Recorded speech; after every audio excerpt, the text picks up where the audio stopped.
I welcome you to learn English. This is a book. இது ஒரு book. இது ஒரு புத்தகம்.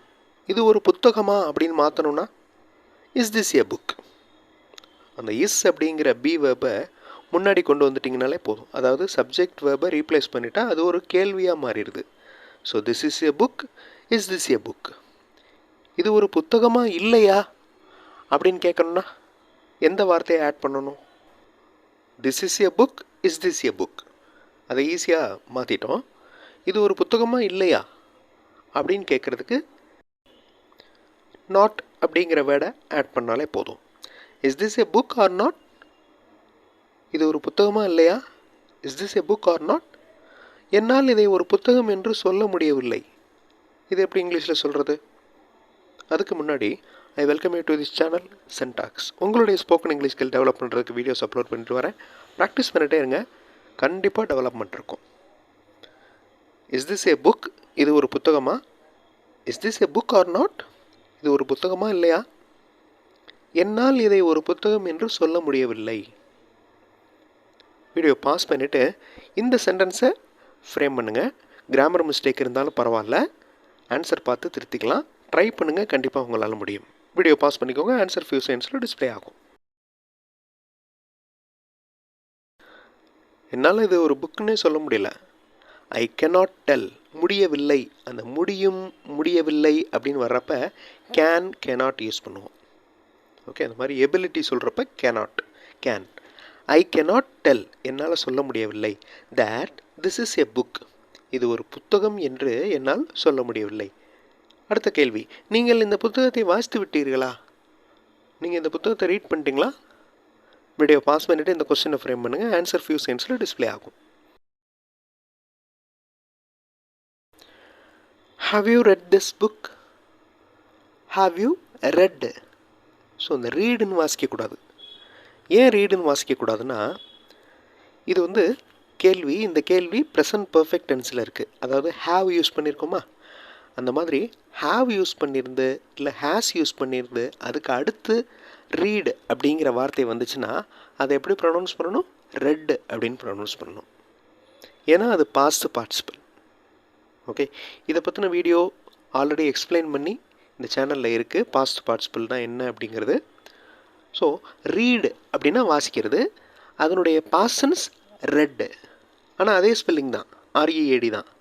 ஆனால் பாஸ்டன்ஸ் வந்து ரெட்டுன்னு வாசிக்கணும், பாஸ்ட் பார்ட்டிசிபிள் ரெட்டுன்னு வாசிக்கணும். ஸோ எந்த ஒரு வேர்ப் கற்றுக்கிட்டாலும் அதனுடைய பாஸ்டன்ஸ் தெரிஞ்சிருக்கணும், பாஸ்ட் பார்ட்டிசிபிள் தெரிஞ்சிருக்கணும். Have you red this book?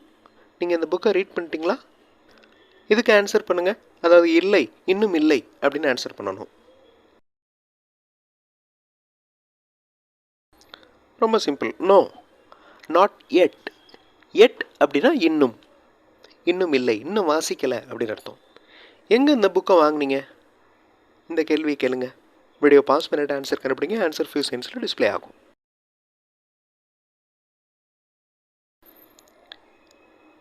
Where did you buy this book? Where did you buy. இந்த டிட்டை ஃபாலோ பண்ணுற வேர்ப் ப்ரெசன்ட் ஃபார்மில் தான் இருக்கணும். Okay, where did you buy this book. இதே மாதிரி கேள்விகள் நீங்கள் நிறைய ஃப்ரேம் பண்ணணும். இந்த மாதிரி கேள்வியை மனப்பாடம் பண்ணுறதுக்கு, இந்த மாதிரி கேள்வி ஸ்ட்ரக்சரை மனப்பாடம் பண்ணுறதுக்கு இதே மாதிரி கேள்வியை வேறு வேறு வார்த்தைகள் மாற்றி நீங்கள் ஃப்ரேம் பண்ணணும். Where did you get this book? Where did you go? இந்த மாதிரி வார்த்தைகள் மாற்றணும்.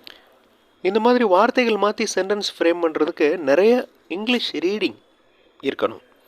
இங்கிலீஷ் மாடல் சென்டென்சஸ் மட்டுமே இருக்கிற வீடியோஸ் இன்னொரு சேனல் சென்டாக்ஸ் ப்ளஸில் இருக்குது. அந்த மாடல் சென்டென்சஸ் பார்த்தும் நீங்கள் ப்ராக்டிஸ் பண்ணலாம். ஸோ நான் எங்கு வாங்கினேன் என்பதை மறந்துவிட்டேன் அப்படின்னு அந்த கேள்விக்கு நம்ம ஆன்சர் பண்ண போகிறோம். Where did you buy this book? இந்த கேள்விக்கு நான் எங்கு வாங்கினேன் என்பதை மறந்துவிட்டேன். இதை நீங்கள் ஃப்ரேம் பண்ண போகிறீங்க. வீடியோ பாஸ் பண்ணிவிட்டு ட்ரை பண்ணுங்கள்.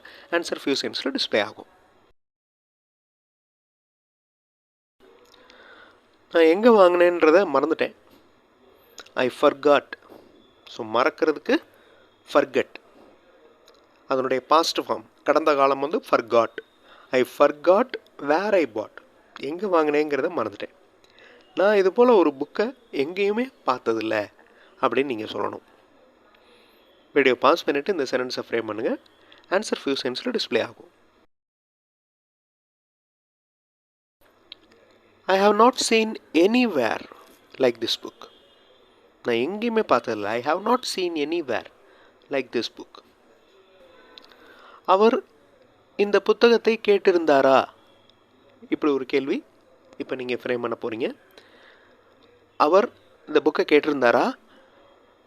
வீடியோ பாஸ் பண்ணிட்டு ட்ரை பண்ணுங்கள். ஆன்சர் ஃபியூ செகண்ட்ஸில் டிஸ்பிளே ஆகும். Did he ask this book? அவர் இந்த புக்கை கேட்டிருந்தாரா? Did he ask this book?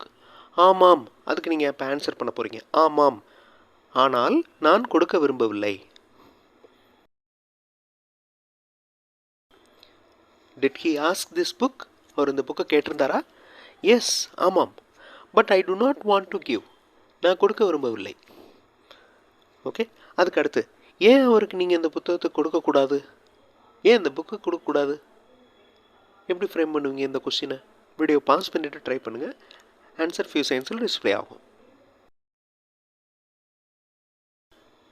இந்த எக்ஸசைஸ் சென்டென்ஸ் ஃப்ரேமிங் ஸ்கில் அதை டெவலப் பண்ணுறதுக்கு, அதோட இந்த சென்டென்சஸை நீங்கள் என்ன செய்யணும்னா அதில் இருக்கிற வார்த்தைகள், அதாவது வேர்ப்ஸ், ப்ரோனவுன்ஸ், இது எல்லாத்தையுமே சேஞ்ச் பண்ணி புது புது வாக்கியங்கள் நீங்கள் ஃப்ரேம் பண்ணணும்.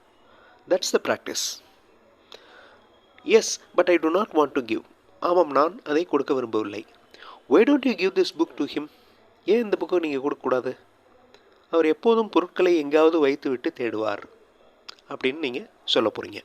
வீடியோ பாஸ் பண்ணிவிட்டு ஃப்ரேம் பண்ணுங்கள். ஆன்சர் ஃபியூ செகண்ட்ஸில் டிஸ்பிளே ஆகும்.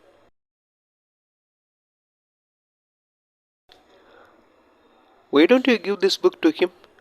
He always misplaces. இடம் மாற்றி வைத்தல். He always misplaces things and searches them. எப்போவுமே இடம் மாற்றிட்டு அதை தேடிக்கிட்டே இருப்பார். இது அவருடைய ஹேபிட்.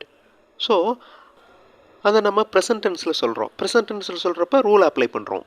அதாவது வேர்போட எஸ் ஆட் பண்ணுறோம். He always misplaces things and searches them. அப்படின்னா அவருக்கு அட்வைஸ் பண்ணு. எப்படி சொல்கிறது? அவருக்கு அறிவுறுத்து. Advice him. ரொம்ப சிம்பிளான சென்டென்ஸ். Advice him. அவருக்கு அறிவுறுத்து, அவருக்கு அட்வைஸ் பண்ணு.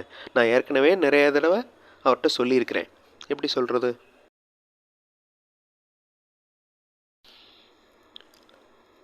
ஐ told him often. OFTEN. T silent, அதனால் அதை உச்சரிக்கக்கூடாது. I told him often. நான் நிறைய தடவை அவர்கிட்ட சொல்லியிருக்கிறேன். சில பேர் பொருட்களை சரியாக கையாள்வார்கள். சம் பர்சன்ஸ், சில பேர் அப்படிங்கிறதுக்கு some persons handle this properly. பொருட்களை அழகாக அதாவது முறையாக கையாள்வார்கள். Some persons handle this properly. சரி, வா வெளியே போகலாம். Okay, let's go out. Okay, let's go out அப்படின்னா ஓகே நம்ம வெளியே போகலாம். ஓகே, லெட்ஸ் ஈட், நம்ம சாப்பிட்லாம். ஓகே, ஸோ இந்த மாதிரி சின்ன சின்ன வாக்கியங்கள் நீங்கள் ஃப்ரேம் பண்ணி ப்ராக்டிஸ் பண்ணிட்டீங்கன்னா ஒரு சுச்சுவேஷன் வர்றப்போ உங்களால் ஈஸியாக சென்டென்சஸ் பேச முடியும், எழுத முடியும். அடுத்த வீடியோவில் இன்னொரு இன்ட்ரெஸ்டிங்கான எக்ஸசைஸோடு பார்க்கலாம். தேங்க்ஸ் ஃபார் வாட்சிங் and thanks for your valuable comments.